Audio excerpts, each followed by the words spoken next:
There's a kind of safety that doesn't depend on external control or on whether the future unfolds the way you hope.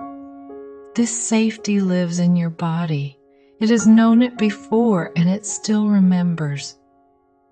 But in times of stress, chaos, or emotional pain, we often lose touch with it. We shift into our heads, trying to analyze, predict, control. But true safety doesn't come from the mind. It comes from the body, from presence, from right here, right now. Part 1. Rooting into present moment awareness. Real safety only exists in the now. Anxiety arises when we project into the future or loop through the past. And the more the mind runs, the more the body tightens. Here's what you can practice. Observing your breath. Scanning sensations in your body. Noticing the sounds, textures, and light around you. These simple awareness practices gently bring you out of mental fear stories and back into the present.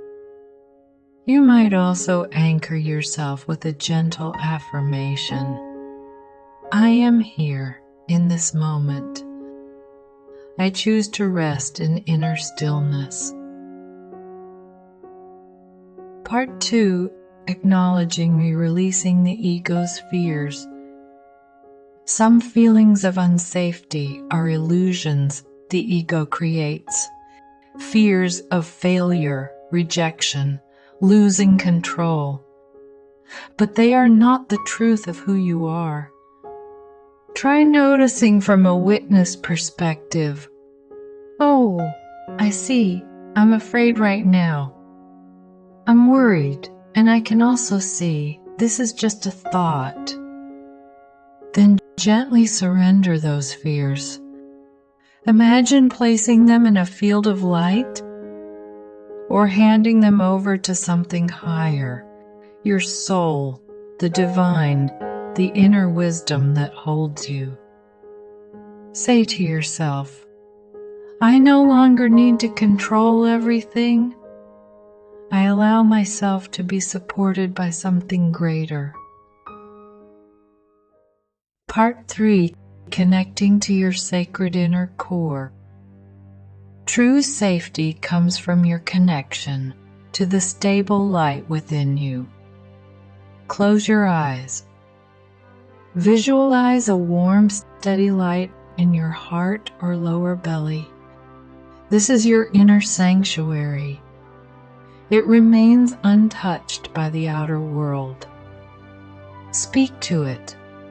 I am safe because I'm an eternal being. No matter how the world shifts, my essence is steady. Spend just a few quiet minutes each day connecting to this inner light. You'll remember who you are. Part 4. Cultivating trust in life. Notice the synchronicities in your life, the little moments of grace, the messages that come at just the right time. They're not accidents. They're reminders. Life is holding you. You can also practice surrender. When anxiety rises, take a deep breath and whisper, I allow it all to flow through me. I trust every step is part of a divine unfolding. Trust is not weakness. It is deep strength. Part 5. Practicing in daily life.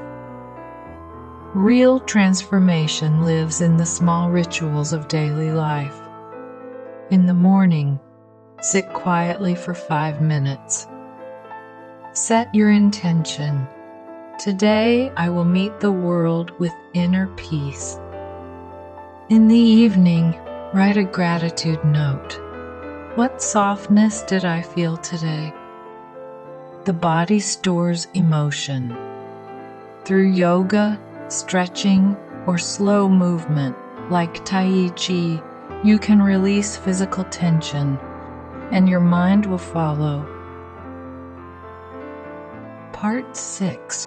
Redefining what safety means. Spiritual safety doesn't mean everything goes the way I want. It means no matter what happens, I am connected to the divine within.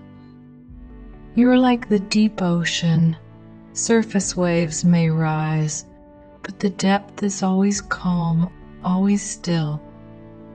When fear arises, speak gently to it. I see you. Thank you for trying to protect me. Now you may return to the light. Every time you do this, you strengthen the bond between you and your inner self. True safety is remembering. You are the awareness that cannot be broken. Just like the sky holds the storm, but is never touched by it. Close your eyes. Take a deep breath in and let it go. You don't have to become someone else. You only need to allow yourself to be here, fully, completely now. You are safe. You are loved. You are returning home. In psychology, there's a term called the inner child. It refers to the part of us that was once ignored, hurt, or unmet, a part that still lives within. Even in adulthood, this wounded part may show up as anger, avoidance, or perfectionism, until it is finally seen, heard, and held with compassion. In our next episode, we'll explore how to reconnect with this inner child and begin the process of gentle healing and integration. Because sometimes the key to feeling whole is to return to the place where you once felt split. You don't need to fix yourself. You just need to listen to the part of you that was once unheard. Blessings to you all. This is Inner Echoes. If this speaks to you, subscribe to my channel Inner Echoes. Let's explore life through the lens of the soul. Let's walk the darkness with awareness and return to love together.